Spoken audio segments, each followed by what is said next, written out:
Hey guys, it's Katie. Thanks for stopping by my channel. Do you like my hat?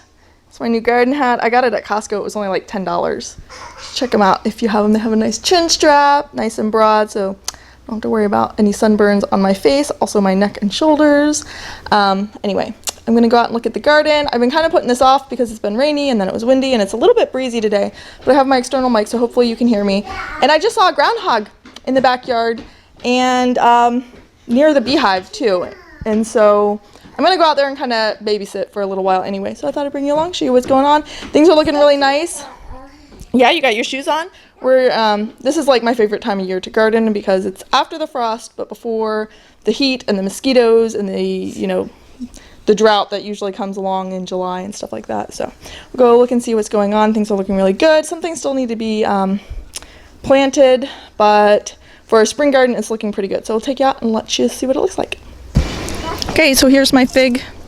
It's looking really good. A lot of growth since my last update. Yeah, we'll do the bicycles in a minute, bud. My husband put some copper around them to combat slugs. I don't remember having a problem with slugs before, but he's having slugs all over his other figs, so I think he did that to all of the branches. It doesn't look like the branches that were there have sprouted any new growth, so it's all come up from the bottom. Got my seed starting trays here. I got these two are transplants I bought. Ooh, am I zoomed in? My bad. And then I basically restarted some of these cells. Those back there are Carolina Reapers from Self Save Seeds, and I have my other hot peppers are over there, and then I actually just put sunflowers in here. And I had these earlier under the lights, but they're just out here all the time now. Even the peppers, which are a little bit early. Here I planted pansies, which I don't know if you can see them in the shade. I also put the loofah squash in here, so there's there and there, and something's eating. They ate some of the seed leaves. I don't know, that might be also damage from like heavy rain, and then just like because of the mulch and the heavy rain might have done that, but these leaves look okay. Maybe that one has a little bit of damage. And there's a ton of maple trees.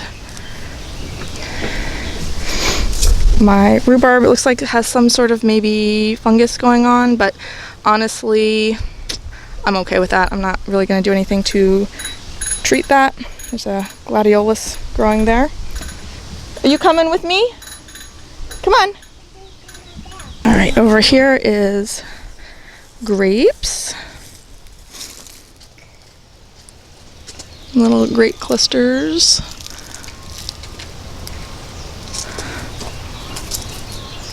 Looking cool. And they're just sprouting up everywhere. Let's see over here. This is my daughter's bed. This is a carrot that for some reason she's just wants it to just keep growing. It's like a bush at this point.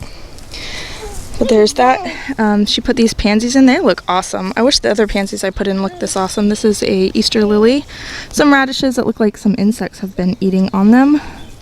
They don't look like they're doing much. There's some weeds here. These could be ground cherry volunteers, or they could be a weed that's in the same family as ground cherries. Some onions in here. All of my onions are going to flower. I need to cut off all these stalks on all of them. And then she just put in this flower. I showed this in my herb garden haul, and then that's her miniature red bell pepper. But yeah, it's kind of a mess in here. I'm trying to let her do as much as possible, but also, she doesn't know a lot as far as weeding and stuff, so I try to do it when she's here so she can see what I'm pulling, what I'm not pulling, but she goes to school during the day. So anyway, I just see this onion. Look how fat this onion stalk is, and it's like, I don't know where you're going, buddy, but yeah, I pulled some green onions off of that one, and I broke this stalk off, and you can see down inside there. So anyway, I usually grow the onions just for the greens anyway, and then when you pull them up, if they don't bulb, you can still kind of use them, so it's okay. I don't mind that they're going to seed. This is all volunteer, and I wasn't actually expecting to see kale here, and I kind of don't want kale here because I've had whitefly problems the last few years, and so anyway, I'm just gonna take advantage of it while it's here. These tender young ones are good for, you can even have them in salads or smoothies, but there's quite a few plants here, so I could also collect them and saute them or add them to soups or something. But if I have to pull them all out, I didn't do anything for this, so it's, you know, free food, effort-free food. So I'll take it as long as it wants. If I get the white flies, I'll just tear them out. I had a whole bunch of radishes here, and the ones that are left I don't think are going to do anything, so I'll probably just pull these out. See, this one has started to set up a seed stalk, so that one's done. I did put some of my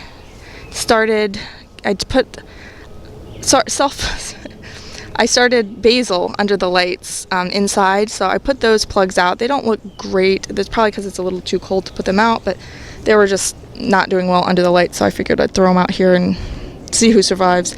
Got spinach back there, and it's either growing slower or maybe I had more plants before, but I'm very underwhelmed with the yield that I've been getting from the spinach. I'll take a few leaves and put them in with my lettuce and make a salad with them, but there's not really much I can do with such a small amount of spinach. So I either need to like dedicate a half of a bed to spinach, or I don't know. I should have done more succession planning for the spinach like I did with the radishes, but I just did not. This, on the other hand, is beautiful. It's just getting to the point where I'm harvesting it. We had some last night. This is so delicious. I told my husband that if people ate homegrown lettuce, people wouldn't make jokes about salads. Like, it's so delicious, so like it's almost sweet and juicy and like tender, and it doesn't have any like strong flavor. It's a dream to eat. So this is black-seeded Simpson. You can see some of the leaves are kind of ruffly. That's when I like to pick it. When they're still kind of smooth like this, I feel like the plant's not very established, and you can pick it and eat it, but there's more of a chance of like pulling up the whole plant and damaging it just because it doesn't have the substantial root structure. And I don't know, when I see it start getting wrinkly like this, that's when I know. I don't know, that might not be for all lettuces, but that's what I've noticed. I've had the most experience growing this black-seeded Simpson. And then I had also thrown in some red lettuce, and a few of them planted there. But lettuce is kind of tricky because you don't really bury the seeds, you just put them on the surface of the soil, and ants love to take them away. So you can, I planted some, actually when I planted the black-seeded Simpson, I immediately saw ants coming and taking them away, and I'm actually surprised I got as much come up as I did. So I just planted pretty thickly. This, I don't know if it's this spot or I'm just having not very much luck with Swiss chard, but I've planted Swiss chard, direct sowed, and starts in this, like tiny little seedlings in this area, and nothing wants to come up for some reason. These weeds want to come up. And a few Swiss chard are coming up now, but I mean, I've been working on this area. I wanted it far enough away from the lettuce because this lettuce will continue to kind of grow and expand. I don't know what the problem is. Also threw a few radishes in here. I figured they'd be in and out before I needed this area.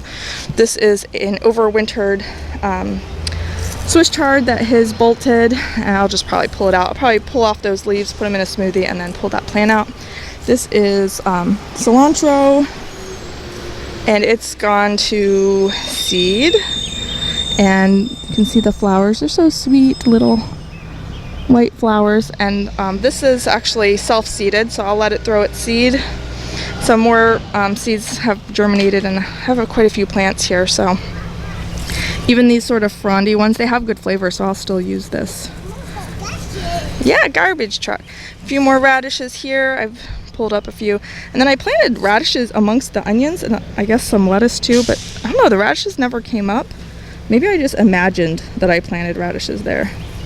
I don't know, but these are all onions. None of these have gone to flower yet. Well, maybe this one, little one, but not like the other ones. So I think these ones are actually from last fall, and the other ones were from actually last spring. Yeah, the garbage can. We have new garbage trucks in our area that like the men don't even get out. This arm comes out and takes the garbage can and dumps it and then puts it back down.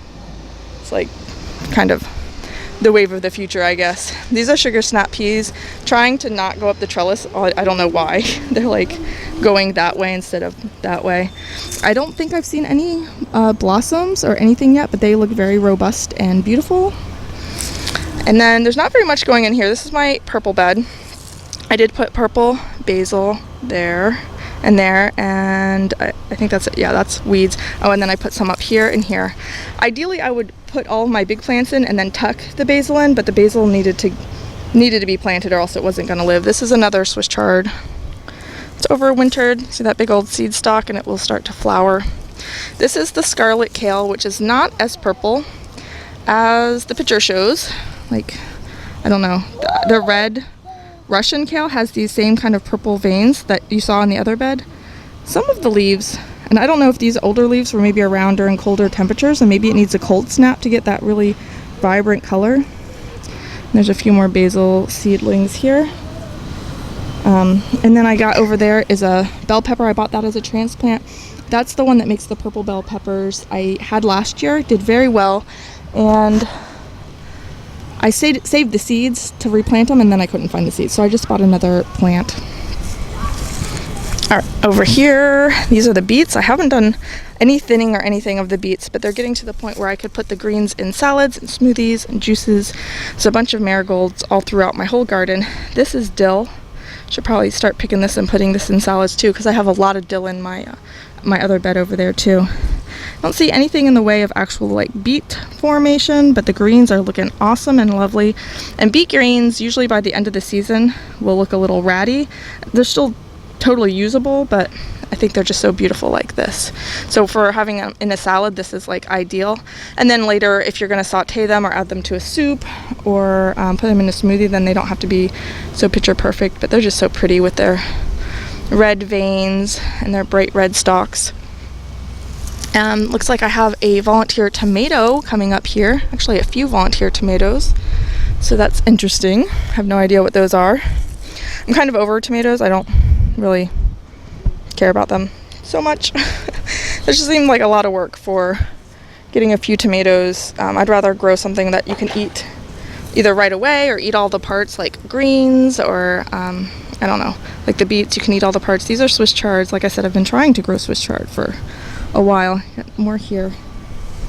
And I think I planted some here. Oh yeah, here's a yellow one. I think I put starts in here and then they just don't do well. All right, here's these. I mean, these have to be at least 4 feet tall. These onion blossoms. Some more radishes. Look how big and beautiful that radish leaf is. The radish underneath is not so impressive, but this whole area was radishes. I got some, I thought this was kale when I bought the seeds, but I think this is the leaf cabbage that I bought. Oh yeah, there's another one. I put like 5 cells in here.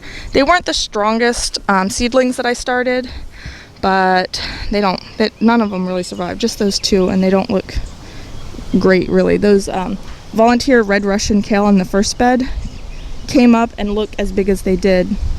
And these I started earlier and put out, and this looks like it might be volunteer peppers or something. I don't know, it's in a big cluster, which makes me think a fruit was dropped. This leaves look more like peppers than tomatoes though. Marigolds, lots of marigolds, cluster of marigolds. This is, I think this is the Thai basil. I have Thai basil and some more over there. The Thai basil and the cinnamon basil look similar. Oh, here's another one of those leaf cabbages. See, it's just not doing well. It's so small, like I think it was bigger than this when I put it out. These are red Russian, or no, sorry, these are more of the scarlet kale. I started these under the lights. And of course the maple trees look healthier and more robust than the things I'm trying to grow. So it's more, see how these ones, they look really scarlet and purple, but the newer growth doesn't. So I don't know, maybe the more mild temperatures. Another view of the beets. Turn around to this bed. I've just been kind of throwing odds and ends in this bed. I don't really have a plan for this bed. I put some more sugar snap peas since I have this trellis in here at the moment. There's a ton of volunteer marigolds. I put radishes on that side because I just put radishes everywhere. Some volunteer dill here. This is a volunteer. That's the same as this plant, more of that red Russian kale. It's wonderful kale. I would grow it purposefully, but it just comes up as a volunteer, so I just haven't had the need to plant it purposefully. This is a very beautiful Swiss chard. This is, I think, is a volunteer too, and it's just doing so much better than the ones that I've been trying to grow. I'm probably gonna have to break down and buy some transplants of Swiss chard because I'm not getting the results I want from starting my own seeds. This is a beautiful dill. Looks like I have another volunteer tomato here. And this is the kale I showed last time. I don't think I put anything here, so I have some room to work here for some more things. And this is also a bed that I'm not really doing much with because I can't really dig in this end. I don't want to disturb the asparagus, but they have fronded out and I'm just letting them do their thing. There's also these dill, which are kind of frondy. I put some of the transplanted basil in. I threw some more lettuce seeds over here and they came up beautifully. This was an overwintered, I think, or maybe it was a volunteer, like self-seeded lettuce from last year, but this is just more of the black-seeded Simpson. You can see how, this is like, I planted this a few weeks after. All these weeds. I don't know what this weed is. Do you know this weed? Anyway, so this one I wouldn't pick yet, because if I tried to pull these leaves, I would probably just pull the whole plant and break the plant, and then I wouldn't have it. But yeah, this is beautiful dill, just brushing my hands along it. It smells so good. And then there's some garlic, lower left from last year, and some onions. Turn around to this bed. I finally finished mulching and now I like have to restart the process because this previously mulched area I have to weed now. This is the blueberry bush and I don't know why the leaves are turning red.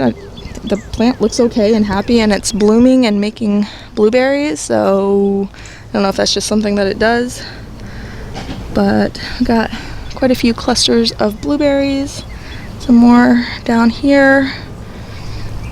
But yeah, this is a pretty small plant, so I don't have like super high hopes for a big yield for the next couple of years, but it's nice to see that it's actually survived the winter.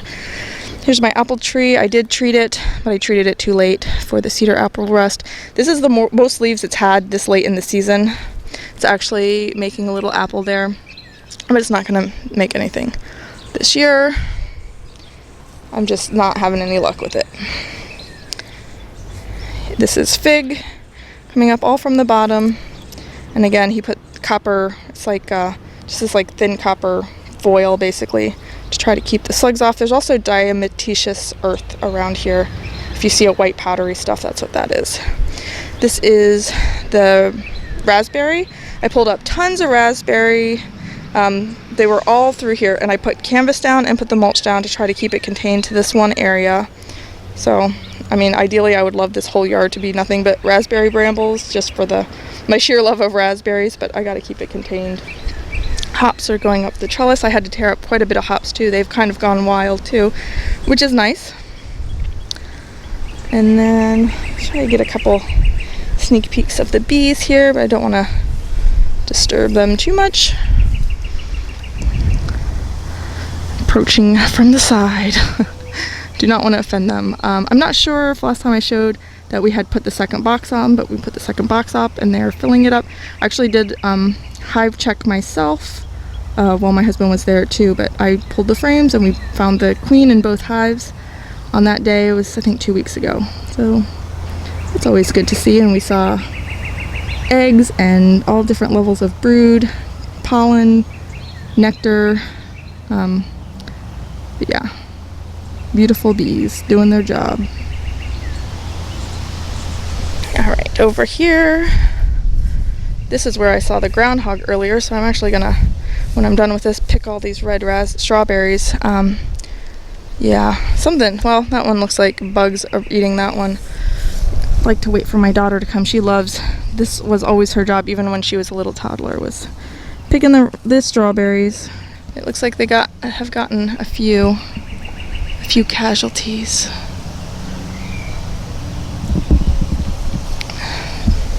It's another fig. And then I'm not exactly sure what my husband, I knew he put some long beans in. Something was pulling out the long beans. He had a lot of volunteers and he moved them back here so they'd be near the trellis. And then I don't know if it was squirrel or something dug them up. So he put snakes in there too. Rubber snakes. And then he did put some radishes in here and some extra pansies. Radishes are looking good. And then his plant's still putting up some asparagus. And a few more long beans here and here. And one back there too. So you might have 5 or 6 long beans.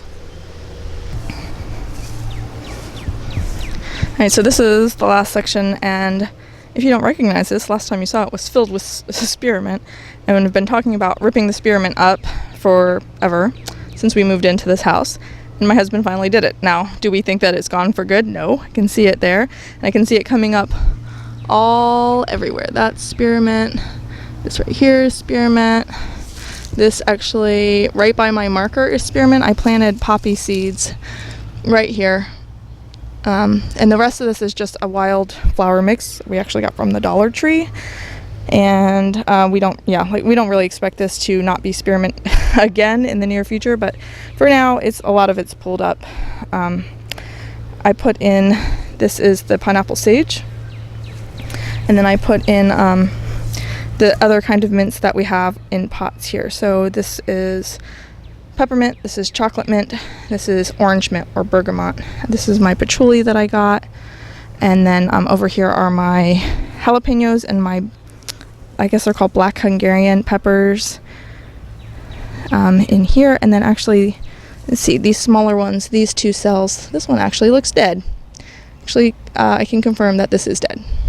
Doesn't look dead, it is dead. But this one is a Carolina Reaper. This is the best Carolina Reaper. The other ones are still in small cells, so they're still small, but this one I moved up, well, I moved 2 up, that one's dead.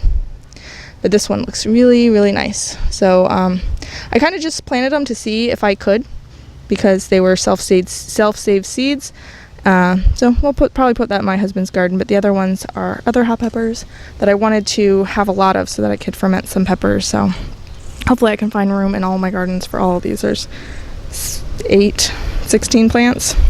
Well, 15 because dead. Also, yes, in case you didn't catch that the first time. All right, I think that'll do it for this month's garden video. I did a separate video for the herb gardens. If you want to see that, I will link it down below. Thanks for watching. I'll see you guys next time. Bye!